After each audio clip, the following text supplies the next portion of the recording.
Toppers हुए हैं अभी लेटेस्ट वाले में, इन्हीं की सीरीज चल रही है। इसी की सीरीज में आज हमारे बीच बात करने के लिए अंकिता सिंह मैम है। मैम सर्वप्रथम आपका इस चैनल पे बहुत बहुत स्वागत है। धन्यवाद अभिनंदन जी इस गेस्चर के लिए। और मैम का मैं बता दूं, मैम इसके पहले फर्स्ट अटेम्प्ट में मैम ने यूपी पीसीएस के फाइनल इंटरव्यू में इनका हुआ था, और उसमें इंटरव्यू में मैम का हाईएस्ट स्कोर होने की वजह से मैम को कोई जॉब ऑफर की गई थी। मैम उसको बताएंगी थोड़ा सा? जी, इस समय Uttar Pradesh administrative training academy में जॉब कर रही हूँ। यहाँ पे यूपी के आईएएस पीसीएस जो होते हैं ऑफिसर्स, उनकी ट्रेनिंग होती है। तो यहाँ पे सीएम अभ्युदय स्कीम जो आपके स्टेट गवर्नमेंट ने लॉन्च की है, उसका हेडक्वार्टर बनाया गया है यहाँ मॉनिटरिंग के लिए, सेल एस्टेब्लिश की गई है। मैं उसमें आईएएस पीसीएस के लिए कोऑर्डिनेटर के उस पे अपॉइंट की गई हूँ पोस्ट पे। मैम का प्रथम प्रयास में मैम ने बीपीएससी में रिवेन्यू ऑफिसर पे भी मैम का चयन हुआ है। मैम उसके लिए भी आपको बहुत बहुत बधाई। धन्यवाद अभिनंदन जी। मैम अब हम लोग जो क्वेश्चंस हैं, जो बहुत सारे एस्पिरेंट हैं वो तैयारी करते हैं, तो उनके मन में एक जिज्ञासा रहती है कि वो जाने कैसे तैयारी की जाए, क्या रणनीति बनाई जाए और वो इसकी कैसे प्रिपरेशन करे। तो इसी की सीरीज में हम लोग मैम स्टार्ट करते हैं। तो मैम सर्वप्रथम ये बताइए कि आपका जो यूपीएससी या बीपीएससी एग्जाम क्रैक करने के पीछे क्या मोटिवेशन था या उद्देश्य था? मैंने टेक्निकल बैकग्राउंड से अपना ग्रेजुएशन किया था, बायोटेक्नोलॉजी से मेरा ग्रेजुएशन था। मैंने बीएससी ऑनर्स किया, 4 ईयर कोर्स था। उसके फाइनल ईयर में आते आते मेरे मन में कहीं ना कहीं प्रशासनिक सेवा के लिए रुझान विकसित होने लगा, आसपास के लोगों से बात करके, और वो जो अपना सोशल एनवायरनमेंट है यहाँ देख के कि हमारे समाज में कितनी स्वीकार्यता है प्रशासनिक सेवा के लिए, क्या सम्मान है, तो वो देख के फिर मेरा रुझान उधर बढ़ने लगा। स्टार्टिंग में मुझे बहुत इंटरेस्ट था कि मैं पीएचडी करूंगी, रिसर्च में जाऊंगी। फिर मेरा अचानक से हुआ कि नहीं, मुझे सिविल सेवा में जाना है। और यही सोचते सोचते मुझे थोड़ा डिसाइड करने में 1 साल लगा। 2016 में जब मैंने ग्रेजुएशन कंप्लीट किया, उसके बाद मैंने आईआईटी जेएम का एग्जाम दिया था। उसमें मुझे बायोलॉजिकल साइंस और बायोटेक्नोलॉजी दोनों के लिए मुझे बायोटेक्नोलॉजी में ऑल इंडिया 574 मेरी रैंक आई थी, और इंटीग्रेटेड पीएचडी मुझे आईआईटी में ऑफर किया जा रहा था। बट उस टाइम फिर मुझे ये रियलाइज हुआ कि मैं पीएचडी आईआईटी से करने जाऊंगी और उसके बाद इंडिया में बायोटेक के लिए बहुत ज्यादा दिन में रेजिस्ट नहीं कर पाऊंगी, मुझे शायद बाहर जाना पड़े। फिर मैंने ये डिसाइड किया कि नहीं, अब ये नहीं करते हैं, अब सिविल सेवा की तैयारी शुरू करते हैं। और मैंने ग्रेजुएशन के जस्ट बाद में, मास्टर्स मैंने नहीं किया है, मैंने सिविल सेवा की 1 साल तैयारी की और 18 में मैंने अटेम्प्ट किया। तो मैम आपका दोनों जगहों पे प्रथम प्रयास में ही सिलेक्शन हुआ? जी जी, 18 के अक्टूबर में हुआ था आपका यूपी का प्री, और 18 के दिसंबर में हुआ था बिहार का प्री। तो मेरे ये दोनों एग्जाम पैरेलल में चल रहे थे। यूपी पीसीएस का मेंस, क्योंकि बिहार पीसीएस के मेंस के 2 महीने बाद था, तो पहले बिहार पीसीएस था, मैंने थोड़ा इस पे ज्यादा फोकस किया था। और मेरा पहले एग्जाम था, मुझे इवन ये भी नहीं पता होता कि मेंस की कॉपियां कैसी होती हैं। मैं जब ब्लैंक में गई थी, मैंने कोई टेस्ट सीरीज नहीं की थी वैसे अलग से बहुत खास से कि हाँ मुझे वो एक्सपीरियंस हो। अपनी कॉपियों में जो मैंने आंसर्स लिखे थे वो लिखे थे। तो जब मैं गई थी मेंस एग्जामिनेशन हॉल में, तो मैं बैठ के आसपास वालों से पूछ रही थी जो मेंस की कॉपी मिलती है वो कैसी होती है, कैसे लिखना होता है उसमें। तो दोनों एग्जाम मेरे पैरेलल चल रहे थे। यूपी का रिजल्ट पहले आया, यूपी का इंटरव्यू कॉल मुझे आया था। मैंने चेयरमैन सर के बोर्ड में, प्रभात कुमार सर के बोर्ड में मेरा इंटरव्यू हुआ था। उन्होंने मुझे 70 मार्क्स दिए, और वो अच्छे मार्क्स होते हैं यूपी पीसीएस में, 70 मार्क्स आउट ऑफ 100। तो फिर उसके बाद फिर मेरा फाइनल सिलेक्शन 5 मार्क्स से उसमें रह गया था। बट उसके इंटरव्यू मार्क्स के बेसिस पे एक और इंटरव्यू कंडक्ट कराया गया था बाद में, और जिसके थ्रू मुझे यहाँ रिक्रूट किया गया था। तब से मैंने 3rd ऑफ मार्च को ज्वाइन किया था यहाँ पे, और मेरे बिहार का इंटरव्यू हुआ था फरवरी में। उसके बाद मैंने यहाँ ज्वाइन किया। मुझे लगा तब तक कुछ सीखते हैं, नई चीजें जानते हैं, और फिर जब साथ में पढ़ाई चल रही है पैरेलल में, मैं 3 मंथ ही यहाँ थी, बहुत लंबा टाइम नहीं रहा है। अभी मेरा बिहार का रिजल्ट आया, तो वहाँ राजस्व पदाधिकारी के पद पे चयनित हुई। जी मैम, जैसे जो एस्पिरेंट तैयारी कर रहे हैं, चाहे वो यूपी पीसीएस की कर रहे हो चाहे बीपीएससी की कर रहे हो, तो मैम आपने क्या बुक लिस्ट अपनाई कि जैसे एक नॉर्मल बुक लिस्ट जिसको सबको पढ़ना चाहिए, और कह सकते हैं सबका अपना ओन आइडिया होता है, बट एक बेसिक बुक्स अगर आप बता देंगे तो बेटर रहेगा। जब मैंने तैयारी शुरू की तो बहुत सारे लोग बहुत सारी किताबें बताते हैं, तो मैं शुरू में मुझे पता ही नहीं होता था, जो कोई कुछ बता देता था मैं सब खरीद लाती थी। और फिर मैं पलटती रहती थी कि शायद मेरे काम का कुछ हो। तो ऑनेस्टली मैं आज एक बहुत बड़ी बात यहाँ बोलूंगी, लोग बोलते हैं न्यूज़पेपर पढ़े बिना सिविल की कोई भी एग्जाम नहीं क्रैक होता है, और मैं आपको बताती हूँ मैंने न्यूज़पेपर नहीं पढ़ा। ऑनेस्टली मैंने एक दिन न्यूज़पेपर नहीं पढ़ा, ये मेरी वीकनेस है। या न्यूज़पेपर के साथ मेरा मतलब सिर्फ इंटरव्यू के टाइम होता है कि वो उस टाइम तो पढ़ा क्योंकि जरूरी था 20 दिन। नहीं, मैं न्यूज़पेपर के साथ कोऑर्डिनेट नहीं कर पाती हूँ बहुत अच्छे से, मतलब टाइम मैनेजमेंट वाली प्रॉब्लम है। तो जब मैंने शुरू में शुरुआत की तो लोग यूजुअली प्री के लिए पढ़ते हैं, फिर मेंस के लिए पढ़ते हैं, और फिर सोचते हैं ऑप्शनल भी पढ़ें। पर मैंने ऐसा कुछ नहीं किया। शुरू में जब मैंने शुरुआत की, मैं साइंस बैकग्राउंड से थी, मुझे बिल्कुल आइडिया नहीं था ह्यूमैनिटीज का। तो जब मुझे एकदम मैंने प्री, मेंस और ऑप्शनल सब एक साथ शुरू कर दिया। उस टाइम मैं इलाहाबाद में एक नॉर्मल सी कोचिंग है, काउंसिल इंडिया, वहां पे इंडियन मैं काउंसिल क्लास कर रही थी। जी। बस ये बेसिक समझने के लिए कि मुझे हाँ, तो मुझे ये समझने के लिए कि मुझे क्लासेस समझ में आ जाए। और वहाँ कुमार गौरव सर के से ऑप्शनल मुझे पढ़ना था। मुझे मतलब दिल्ली जाने का मेरा कोई प्लान नहीं था, इसलिए मुझे लगा जो भी इलाहाबाद में मिल जाए मैं वही करूंगी। एक सिलेक्शन यहाँ से लेना है, उसके बाद देखेंगे क्या करना है। तो जी। फिर मैं सुबह से शाम तक मेरी क्लासेस होती थी, और मैं आती थी रात में, वो रिवीजन करती थी दिन के नोट्स, और मैं सो जाती थी। नेक्स्ट डे फिर क्लासेस। एक साल मेरा पूरा ये रूटीन था। लेकिन एक चीज मैंने की इसमें, मैंने कोई भी टेस्ट नहीं छोड़ा। मैं संडे को रेगुलर एक टेस्ट देती थी, कि ऑब्जेक्टिव वाले भी और ऑप्शनल में जो आपके टेस्ट होते हैं, आप किसी से पढ़ोगे, खुद पढ़ोगे तो टेस्ट लिए जाते हैं। आप लिखो, कुछ भी लिखो, गलत सही वॉट एवर। तो मैंने टेस्ट पेपर्स बहुत लगाए थे, मैंने ये किया था। और बाकी अगर आप बुक्स की बात करें तो जो बेसिक बुक्स होती हैं सिविल की तैयारी करने वाले हर स्टूडेंट ज्यादातर वही पढ़ते हैं। आपका बिपिन चंद्रा हो गई, स्पेक्ट्रम हो गई हिस्ट्री के लिए, पॉलिटी के लिए लक्ष्मीकांत एवरग्रीन है, वो सबको पता है। ज्योग्राफी मेरा ऑप्शनल था, तो इसके लिए मैंने अलग से कुछ नहीं पढ़ रहा था। जो मेरा ऑप्शनल की नोट्स थी, मटेरियल था मेरा, उसी से काम हो गया था। और ऐसे एनवायरमेंट के, और हाँ, एक स्पेशल चीज मैंने की थी जो शायद लोग नहीं करते। दृष्टि आईएएस ने क्विक सीरीज करके एक बुक निकाली थी, और उसका उन्होंने लगभग सारे सब्जेक्ट का निकाला था। तो मैं शुरू में मुझे लगा, मैं वो सारी 5 बुक्स थी पतली पतली, वो मैं उठा लाई थी, और मैंने उसको मल्टीपल टाइम्स पढ़ा, और मैंने उसके क्वेश्चन सारे लगाए। तो वो प्रीवियस ईयर क्वेश्चन मेरे लगभग सब हो गए थे। तो इसीलिए मेरा 18 के बाद से अब तक कोई प्री नहीं रुका। मैं किसी भी प्री को ऐसे भी जाती हूँ तो अभी कोइंसिडेंस ये है कि हाँ, प्री में उससे लगभग 110% कवर हो जाएगा, अगर कोई ये सिर्फ 5 किताबें ही रेफर पढ़ ले कर। 3-4 बार, और ऑब्जेक्टिव सॉल्व कर ले। दृष्टि आईएएस की क्विक बुक। और उसके अलावा बाकी जो आपके ऑप्शनल है और मेंस के लिए है, वो तो स्ट्रेटेजिकल करना पड़ता है। मेंस में आपको आंसर राइटिंग करना है।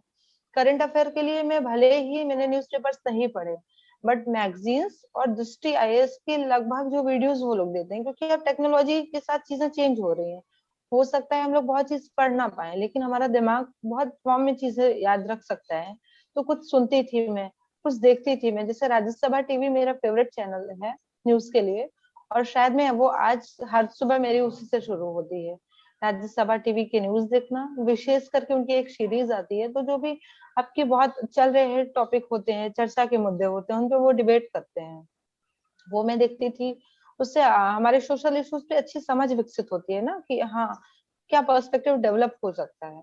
और दृष्टि आईएएस के ऑडियो आर्टिकल्स मैंने शायद 300-400 आर्टिकल उन्होंने अपलोड किया, और वो मैंने शायद 4-5 बार पूरे आर्टिकल सुने होंगे। तो बस मेरी करंट अफेयर को लेके यही स्ट्रेटेजी रही। आंसर राइटिंग मैंने की थी अच्छे से। और इंटरव्यू के लिए मैंने कुछ नहीं किया था खास, कोई मॉक वॉक। बिहार के लिए तो मैंने कोई मॉक नहीं दिया था, यूपी के लिए मैंने दिया था, क्योंकि यूपी मेरी लाइफ का पहला इंटरव्यू था। और लेकिन यूपी के बाद थोड़ा कॉन्फिडेंस आ गया था कि चेयरमैन के बोर्ड में हाईएस्ट मार्क्स मिलने का, तो मुझे फिर मैंने बिहार के लिए कुछ भी नहीं किया था। मैंने बस रैंडम जाके इंटरव्यू दिया। और बोर्ड, इम्तियाज अहमद सर का बोर्ड था, बोर्ड बहुत ही कॉर्डियल था। इवन मुझे लगता है शायद मैंने 10 क्वेश्चन में बोला हो उनसे कि आई एम सॉरी सर, क्योंकि वो बिहार स्पेशल के इंटरनल क्वेश्चन थे, और मैंने उन्हें ऑनेस्टली बोला था कि सॉरी सर। मेरी आइडेंटिटी भी डिस्क्लोज हो गई थी इंटरव्यू में कि मैं उत्तर प्रदेश से हूँ, और उस पर लंबी चर्चा हुई। लेकिन उसका मुझे नहीं लगता रिजल्ट देखे कि कोई खास प्रभाव रहा। सब मार्क्स बिल्कुल। सही मिले, और जिस हिसाब से मेरा पहला अटेम्प्ट था, अदर स्टेट था, बहुत इन्फॉर्मेशन नहीं थी। मैं रिजल्ट से भी बहुत हद तक संतुष्ट हूँ, क्योंकि अभी तो शुरुआत है, अभी तो बहुत कुछ करना है, तो बिल्कुल कोशिश मैम, में अभी भी लगी हूँ। हमारे चैनल की तरफ से आपको शुभकामनाएं। अभी तो आपके पास यूपीएससी और यूपीपीसीएस दोनों पड़े हैं। मैम, ये बताइए आपने ज्योग्राफी ऑप्शनल को क्यों चुना? और मैम, मैंने कई इंटरव्यू किए, बहुत सारे एस्पिरेंट ज्योग्राफी को चुन रहे हैं, और स्पेशली इंजीनियर बैकग्राउंड या साइंस बैकग्राउंड का उन्होंने जो ग्रेजुएशन किया हुआ होता है, फिर भी वो आते हैं जो है ज्योग्राफी जैसे आर्ट्स के सब्जेक्ट चुनते हैं, तो आपको क्या लगता है? देखिए मैं सबसे पहले बताऊंगी, कोई भी ऑप्शन, इवन वो ज्योग्राफी हो, हिस्ट्री हो, पॉलिटी हो, चुनने से पहला पहला पॉइंट होता है ना सबका इंटरेस्ट। मैं जब मैंने प्रीलिम्स की क्लासेस शुरू की थी, तो मैंने 2 महीने तक ऑप्शन नहीं ज्वाइन किया था।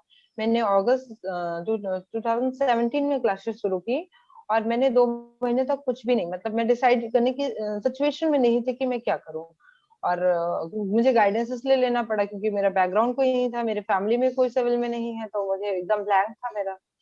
तो 2 महीने पढ़ने के बाद जब मैंने कुमार गौरव सर की क्लासेस ली, तो मुझे मतलब धीरे धीरे लगा कि ये शायद ऐसा सब्जेक्ट है इतने सब्जेक्ट में जो मैं इजिली रिटेन कर पा रही हूँ। और मैं बायोलॉजी था और बायोटेक्नोलॉजी बैकग्राउंड मेरा रहा है, इसलिए मेरा स्केच स्किल्स बहुत अच्छी थी, डायग्राम्स और ये। तो मुझे ये भी लगा कि यहाँ एक एज मुझे मिल जाएगी, और मुझे मैप्स और ये सब में थोड़ा अच्छा रहेगा, इंटरेस्ट भी मुझे इसमें ज्यादा आ रहा था। और अब एक वेल प्लान जो स्ट्रेटेजी होती है, मुझे लग रहा था कि अगर मैं ज्योग्राफी लेती हूँ तो यूपी पीसीएस के पेपर 1 पेपर 3 यहाँ मुझे एडवांटेज मिलेगा। बिहार पीसीएस में ज्योग्राफी एक अच्छा स्कोरिंग सब्जेक्ट है, और बिहार में आपसे ऑनेस्टली बताऊं, मैं बिहार पीसीएस की टारगेटेड प्रिपरेशन नहीं कर रही थी। मैं बिहार पीसीएस का ये प्रीलिम्स भी देने जाने वाली नहीं थी। मैंने दे दिया, फॉर्म डाल दिया था, मेरा यूपी का एग्जाम था, तो मैं उसके लिए पढ़ रही थी। मेरी एक फ्रेंड थी, उसने मुझे वो इंसिस्ट किया कि यार तूने इतना पढ़ाई है, जाके बस पेपर दे के चली आओ, कोई बात नहीं, नहीं पढ़ पाई एक्स्ट्रा तो कुछ नहीं। मैंने बिहार स्पेशल नहीं पढ़ा था प्रीलिम्स के लिए, मैं गई थी पेपर दे के आ गई थी। जब मेरा प्रीलिम्स क्वालिफाई हुआ, उसके बाद मैं थोड़ा सीरियस हुई कि वो मेंस लिखना है। तो मेंस में तो मैंने पढ़ी थी जो बेसिक होती है, जैसे कि प्रीवियस ईयर पेपर्स देखना केबीसी नैनो के थ्रू और बाकी चीजें। लेकिन प्रीलिम्स के लिए मैंने बिहार के लिए कुछ भी नहीं पढ़ा था। और बाकी ऑप्शन मैंने यही सोच के लिया कि मार्क्स अच्छे स्कोर कराता है ज्योग्राफी। ज्योग्राफी में आपको क्रिएटिविटी यूज करने के बहुत सारे स्कोप हैं, आप मैप्स डायग्राम्स के थ्रू अपनी कॉपी को बहुत बेहतर बना सकते हैं। और एक इंजीनियरिंग बैकग्राउंड वाले व्यक्ति की एक कमजोरी होती है, वो हर चीज बहुत लंबे लंबे लेसन शायद ना याद कर पाए, लेकिन डायग्राम्स और ऐसी चीजों को बहुत इजिली रिटेन करता है, फ्लो चार्ट्स को। इसलिए यही सारी चीजें देखते हुए मैंने ज्योग्राफी ली। मैम, आपने जैसे प्री मेंस को आपने दोनों को साथ में आप लेके चली, तो इसको कैसे आपने मैनेज किया? बहुत सारे एस्पिरेंट जो सिलेक्टेड हैं वो बताते हैं कि मैंने पहले प्री की तैयारी की, फिर मैंने मेंस का जो गैप बचा उसमें तैयारी की। तो आप साथ लेके किस तरह इसको चली मैम, या किस तरह इसकी रणनीति बनाई प्री मेंस दोनों को साथ देखिए लेके चली? देखिए मेरा इस पे बहुत सिंपल सा है। जो नए तैयारी करने वाले आते हैं, उन्हें सबसे पहले एक लिस्ट बनानी चाहिए, जो एकदम मैं उस ब्लैंक स्टूडेंट को इमेजिन करके बता रही हूँ जिसे कुछ भी नहीं पता है। आप बुक लिस्ट बनाइए, बेसिक बुक्स, लगभग हर सब्जेक्ट की एक एक बुक आप रेफर करिए। ठीक है, बुक लिस्ट लंबी होती है तो सारी मैं फिंगर्स पे काउंट नहीं करा पाऊंगी। आप नेट से कहीं से भी उठा सकते हैं जो नॉर्मली बच्चे फॉलो करते हैं। और अगर आप स्टेट पीसीएस एग्जाम है तो यूपी स्पेशल, बिहार स्पेशल जैसी बुक आती है, एक वो उठा लीजिए। उसके बाद आप क्या करिए कि आप ये मत सोचिए प्री और मेंस में कुछ अलग नहीं होता है। आप पहले ये सोचिए इस किताब में है क्या, ये मुझे पता होना चाहिए। आप उस किताब को 1 बार 2 बार 3 बार 4 बार, जब तक आपको लगे ना कि हाँ कुछ बेसिक मुझे पता चल गया, आप पढ़िए। और पढ़ने के बाद आप दो स्टार्ट, तो जब आप किताबों को 2 से 3 बार पढ़ लें, फिर आप अपनी तैयारी को 2 भागों में बांटिए। आप एमसीक्यूज उठाइए, प्रीवियस पेपर्स, आप उन्हें देखिए कि कैसे क्वेश्चंस इससे आए हैं एमसीक्यू के बेसिस पे, उसको आप सॉल्व करना शुरू करिए। और ये भी आपको पता चलता जाएगा कि 3 बार पढ़ने के बाद मेरी स्थिति क्या है, क्या मैं 80 क्वेश्चंस कर पा रहा हूँ, मैं 20 कर पा रहा हूँ, 10 कर पा रहा हूँ, या इम्प्रूवमेंट के लिए फिर आप आगे स्ट्रेटेजी बनाएंगे ना। और सेकंड फेज में आप साथ साथ मेंस के भी पेपर उठाइए, और ये देखिए कि अगर इसी को लिखने की भाषा में कैसे क्वेश्चंस आते हैं। तो मुझे लगता है कि शायद एक आध महीने आप प्रीलिम्स पे बहुत ज्यादा मल्टीपल एमसीक्यूज लगाने के बाद इस स्थिति में आ जाएंगे कि किताबें आप पढ़ ही चुके हैं, अब उसको लिखने की कोशिश करते हैं। तो चीजें पैरेलल में ही चलनी चाहिए, तभी रिजल्ट जल्दी आता है। क्योंकि ऐसे भी लोग हैं जिन्हें तैयारी करते करते 5-7 साल हो जाता है और फिर रिजल्ट फिर भी नहीं आ रहा है, कहीं चीजें रुकती हैं। तो मुझे लगता है कि अब जो क्वेश्चंस की स्ट्रेटेजी है, बिहार भी डायनेमिक कर रहा है, यूपी में भी पेपर यूपीएससी पैटर्न हो गया, इवन यूपीएससी भी लोग देते हैं जो एस्पायरेंट्स होते हैं, वो कभी नहीं चाहेंगे कि मैं पीसेस बन के रह जाऊं, कोशिश तो वो बिल्कुल। करेंगे ना। तो उन्हें ऐसा करना चाहिए कि वो होलिस्टिक तैयारी करें, किताबों को इतने बेहतर तरीके से समझ लें कि जब उन्हें पूछा जाए तो उसके एमसीक्यूज भी टिक हो जाएं, और जब लिखने को बोला जाए तो आंसर्स भी लिख के आ जाएं। क्योंकि मैं रटने वाली तैयारी नहीं की हूँ, तो मुझे नहीं लगता कि उसका बहुत लॉन्ग टर्म में कोई बेनिफिट आता है। जी। जब आप वही 2 बार 4 बार पढ़ेंगे तो दिमाग खुद ही ऐसा प्लान हो जाता है कि सब शॉर्ट आउट हो जाएगा। जी। और इंटरव्यू भी, इवन मैं बोलती हूँ, इंटरव्यू भी डे 1 से ही तैयार होता है, क्योंकि इंटरव्यू में कुछ भी नया नहीं होता, आपका पर्सनालिटी टेस्ट होता है।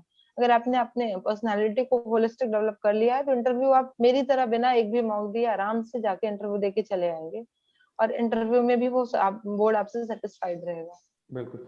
मैम, किस तरह के क्वेश्चंस इंटरव्यू पैनल में किए गए आपको? जैसे यूपी पीसीएस के इंटरव्यू में सबसे ज़्यादा हाईएस्ट मार्क्स मिले 2018 वाले इंटरव्यू में, और बिहार पीसीएस में, तो किस तरह के क्वेश्चंस वहाँ पे पुटअप किए गए मैम?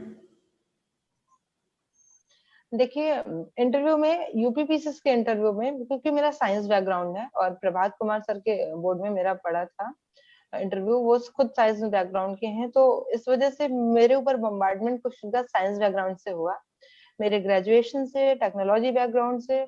उसके बाद फिर जब शुरू में वहां पे मेरी परफॉर्मेंस सही रही, लगभग मैंने यूपी के इंटरव्यू में एक क्वेश्चन में मैंने सॉरी बोला था, और मेरा इंटरव्यू हाफ एन आवर से ज्यादा चला था। तो इंटरव्यू में उसके बाद फिर सेकंड में उन्होंने ज्योग्राफी से भी 3-4 क्वेश्चन पूछे, सेकंड बोर्ड मेंबर ने। थर्ड बोर्ड मेंबर ने मुझसे पॉलिटी के क्वेश्चंस पूछे थे 3-4।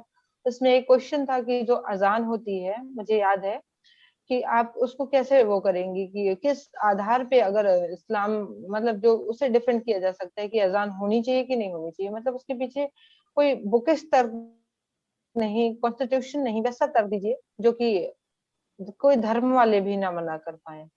तो एक ऐसा क्वेश्चन था, और ऐसे ही मतलब कुछ सिनेरियो बेस्ड क्वेश्चन थे। तो मतलब मेरा इंटरव्यू होलिस्टिक हुआ था, मुझसे हिस्ट्री भी पूछी गई, पॉलिटी भी पूछी गई, ज्योग्राफी भी पूछी गई, स्टार्टिंग साइंस से हुई थी और एंड साइंस से हुई थी। और इकोनॉमी के क्वेश्चन मुझसे नहीं पूछे गए थे, ग्लोबलाइजेशन पूछा गया था, तो वो तो लगभग ज्योग्राफी में ही कवर हो जाता है। और सिनेरियो बेस्ड क्वेश्चन कुछ पूछे गए थे।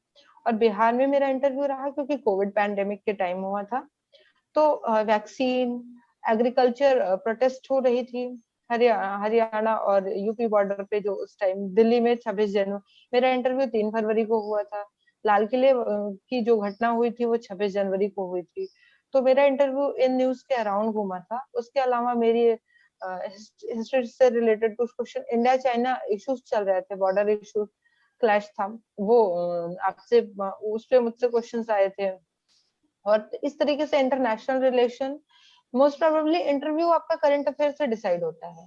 पूछा भले आपसे स्टैटिक पोर्शन जाए, लेकिन क्वेश्चन व्यक्ति के दिमाग में आता है उन घटनाओं से जो आसपास हो रही हो, क्योंकि इंटरव्यू लेने वाले भी सामान्य व्यक्ति हैं, सो के उठते हैं, वो पेपर पढ़ते हैं, रात में न्यूज देखे होते हैं, तो वो क्वेश्चंस वहीं से आते हैं। बट हाँ, ये पूछ सकते हैं कि आज जो भारत चीन के बीच समस्या है, उसकी जड़ें आप कहाँ देखती हैं, आपको उसका समाधान करना हो, आप कैसे करेंगे। तो ऐसे क्वेश्चंस भी पुट होते हैं वहां पे मुझसे।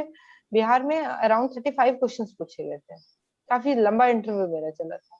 और मैंने उसमें सॉरी भी, यू बिहार स्पेशल वाले में तो कई बोला था, शुरू में ऐसे क्वेश्चन थे, लास्ट में थोड़े फैक्चुअल हो गया था।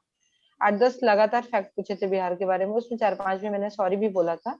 बट जी। हाँ, जब आपको ना आ रहा हो तो वहां घुमाने की जरूरत नहीं होती, आप हम्बल एकदम प्योर होके बोलिए कि नहीं सॉरी सर, मैं ये रिकॉल नहीं कर पा रही हूँ या मुझे इसकी जानकारी नहीं है। तो वो बोर्ड का बहुत पॉजिटिव एटीट्यूड होता है, वो आपको कोऑर्डिनेट करते हैं अच्छे से। जी। मैम, जैसे कि अभी आप काम भी कर रही थी, जो यूपी में आपका जब हुआ था सिलेक्शन, और अभी आप बिहार का, तो कैसे टाइम मैनेजमेंट करती थी, या कैसे कितने घंटे की स्ट्रेटजी नहीं, आप बनाती थी? मैं आपको बताती हूँ, मेरे ये दोनों एग्जाम क्लियर होने के बाद मैं 3 मार्च को आई लखनऊ, यहाँ ज्वाइनिंग करने। तो यहाँ मैं 3 महीने से हूँ और मैंने एंजॉय करना, और मेरा ये एक सीखने का पीरियड था। तो यहाँ आने के बाद एग्जाम का तो नहीं हुआ, एग्जाम मैंने दोनों एकदम क्लियर निपटा के आई थी। और वापस अब मेरे एग्जाम है अक्टूबर में, यूपीपीसीएस का एग्जाम आ रहा है, इसलिए मैं अब यहाँ से जा भी रही हूँ कि बिहार की ट्रेनिंग शुरू होने से पहले मैं फोकस्ड हो जाऊँ। हाँ, ये है कि जब मैं पढ़ती थी तो ऑनेस्टली मैं इसमें ये नहीं बोलूंगी मैंने पढ़ाई के सिवा कोई 1-1.5 साल और कोई काम नहीं किया है। शुरू में मेरी जो जब तक क्लासेस थी, मैंने क्लासेस ली, क्लासेस के बाद 8-6-7 महीने में घर पे बैठ के पढ़ाई की। उसमें मेरा रूटीन होता था, मैं सुबह उठती थी, चाय पीती थी, और उसके बाद मैं बैठ जाती थी पढ़ने। ब्रेकफास्ट के टाइम तक मैं पढ़ती थी, उसके बाद ब्रेकफास्ट करती थी, मान लो उसके बाद मैं पढ़ने बैठ जाती थी, और 1:30-2 बजे तक लगातार फिर मैं पढ़ती रहती थी अपना। मेरे परिवार का बहुत सपोर्ट रहा है, इवन मुझे लगता है कि अगर किसी भी व्यक्ति की सफलता उस व्यक्ति की अकेले की नहीं होती, उसके पीछे बहुत लोगों का संघर्ष और साथ जुड़ा होता है, परिवार, बिल्कुल। दोस्तों, सबका। मेरे परिवार ने मुझे, जब मेरी तैयारी का दौर था, तो एक छोटे बच्चे की तरह पाला। मेरा मतलब मैं खाने को छोड़ के किसी काम के लिए नहीं उठती थी, मैंने किसी सोशल फंक्शन को अटेंड नहीं किया। शायद इसीलिए 1 साल के अंदर मुझे रिजल्ट मिला। तैयारी मैंने 17 में तैयारी शुरू की, 18 का अटेम्प्ट लिया। भले रिजल्ट अब आए, लेट आए, उसमें मेरी तो कोई वो नहीं है फॉल्ट, वो प्रोसेस बिल्कुल। ही थोड़ा लेंदी है। बट मेरी मतलब तैयारी में बहुत वहां वक्त नहीं लगा कि मुझे बहुत लंबा इंतजार करना पड़ा हो। जी। तो मेरा रूटीन वही रहता था कि आप ऑनेस्टली अगर 7 से 8 घंटे पढ़ते हैं ना, तो वो सफिशियंट है। बट ऑनेस्ट होने चाहिए उस बीच में, फिर ऐसा ना हो कि फोन चला रहे हैं और ये। मैं तो इवन सोशल नेटवर्किंग साइट पे बहुत कम एक्टिव रहती हूँ। मेरे रिजल्ट आने के बाद शायद 1 हफ्ते से मैं कुछ एक्टिव हूँ। अदरवाइज मुझे वो सबसे ज्यादा वेस्टेज ऑफ टाइम लगता है। यूट्यूब में यूज करती हूँ, क्योंकि बिल्कुल। वहां वीडियोस, क्लासेस, लेक्चर्स वो काम के होते हैं। मैम, ऑनलाइन प्लेटफॉर्म की किस तरह की भूमिका है? जिस तरह इस तरह में कोविड पैंडेमिक आया है, तब से तो ऑनलाइन प्लेटफॉर्म की काफी भूमिका हो गई है, तो लेकिन आप इसको किस तरह से देखती हैं? देखिए, हर चीज के प्रोज एंड कॉन्स होते हैं। ऑनलाइन प्लेटफॉर्म किस तरीके से यूज किया जा रहा है, वो डिसाइड करता है कि उसकी भूमिका क्या होगी। अगर कोई व्यक्ति है जिसे पता है कि जब आप जाते हैं किसी सोशल नेटवर्किंग साइट पे या यूट्यूब पे या कहीं भी, तो बहुत सारे वीडियोस, बहुत सारी चीजें होती हैं। तो आपको एक पता होना चाहिए, आप फोकस्ड होने चाहिए कि मैं जाऊंगा, मैं खोलूंगा, बट यूज मुझे यही करना है, या मेरे लेक्चर का टाइम है तो मुझे ये लेके वापस आ जाना है। तो ठीक है, अवेयरनेस बढ़ाने में आज आज इंफॉर्मेशन टेक्नोलॉजी के रिवॉल्यूशन के बाद बहुत ही मतलब चीजें वो हो गई हैं। विद इन सेकेंड्स हमारे पास सारे इंफॉर्मेशन आ जाती है। तो जी। इसलिए तैयारी को, इसीलिए जो आज कंपटीशन बढ़ा हुआ है ना, मेरिट इतनी हाई जा रही है, वो इसीलिए 66 बीपीएससी में 108 गया है कट ऑफ। आप जी। जी। इमेजिन नहीं करेंगे, जिस एग्जाम में 95 96 कट ऑफ जाता था, वहां 108 110 जा रहा है। इसका मतलब कंपटीशन बहुत बढ़ रहा है। अनएम्प्लॉयमेंट रेट भी अभी बहुत हाईएस्ट है, इस वजह से भी कंपटीशन बढ़ा है। तो ऐसे में आपको ऑनलाइन सोर्स, ऑफलाइन सोर्स, आज ऑफलाइन तो कोविड पैंडेमिक में कोई मिल नहीं सकता है, आप नहीं जा सकते, कोई टेस्ट एक्सेस नहीं कर सकते। तो हाँ, बिल्कुल ऑनलाइन प्लेटफॉर्म आज किसी भी व्यक्ति की अगर उसको सही ढंग से यूज किया जाता है, तो सक्सेस जी। डिसाइड करने में एक बहुत ही महत्वपूर्ण भूमिका अदा कर रहा है। आप न्यूज देख सकते हैं, आप वीडियो आर्टिकल्स, ऑडियो आर्टिकल्स सुन सकते हैं, इवन आप मॉक टेस्ट, और आपको बहुत कम इन्वेस्टमेंट पे बहुत अच्छे अच्छे क्वालिटी मैटर्स अवेलेबल हो रहे हैं। इसलिए सभी को, मुझे लगता है, इस बारे में सोचना चाहिए, इसको यूज करना चाहिए। हाँ, बस यूज करते वक्त आप बिल्कुल क्लियर होने चाहिए कि मैं किसको एक्सेस कर रहा हूँ, क्योंकि क्लासेस बहुत सारी हैं, एम्पल डेटा है, तो आपको पता नहीं चलेगा कि सही क्या है, गलत क्या है। आप जी। लोगों से पूछिए, जानिए क्या यूज करना है, और फिर आप एक स्पेसिफिक स्ट्रेटेजिकल तरीके से चीजों को यूज करके इजिली आप अपने मनचाहा रिजल्ट पा सकते हैं। बिल्कुल। मैम, जो तैयारी कर रहे हैं एस्पिरेंट, उनके लिए आप क्या कहना चाहेंगी?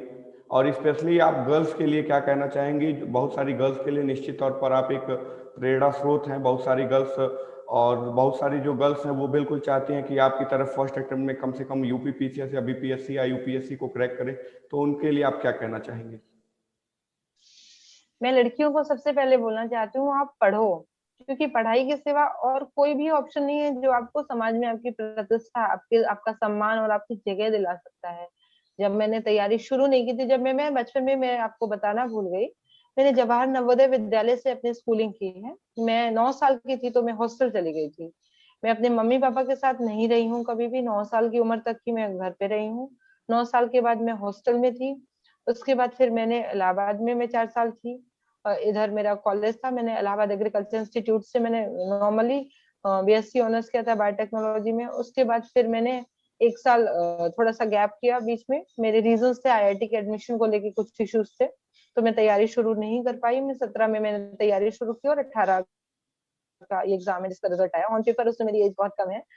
तो मेरा बहुत लंबा दौर नहीं रहा, लेकिन हाँ, समाज में जब एक लड़की कुछ करने के लिए आगे बढ़ती है ना, तो बहुत सारे लोग बोलते हैं आप होम साइंस ले लो, आप ये पढ़ लो, वो पढ़ लो, ऐसी जॉब करो जो बिल्कुल, परिवार बिल्कुल। के साथ ये एक सुटेबल हो। धारणा है, आप बिल्कुल। हाँ, टीचर की जॉब कर सकते हो, लेक्चरर की जॉब कर सकते हो।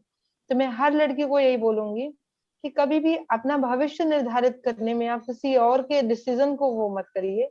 आपको अगर अपने अधिकार के लिए लड़ना पड़े, तो आप घर वालों से भी लड़ जाइए, क्योंकि जब आपकी सफलता आएगी ना, और ये रिजल्ट आएगा तो आपको लगेगा शायद हर वो चीज जायज थी, चाहे आप जितनी बार किसी से झगड़ा किए हो, टकराए हो किसी को, आपका एक रिजल्ट सारे समाज को जवाब दे देता है।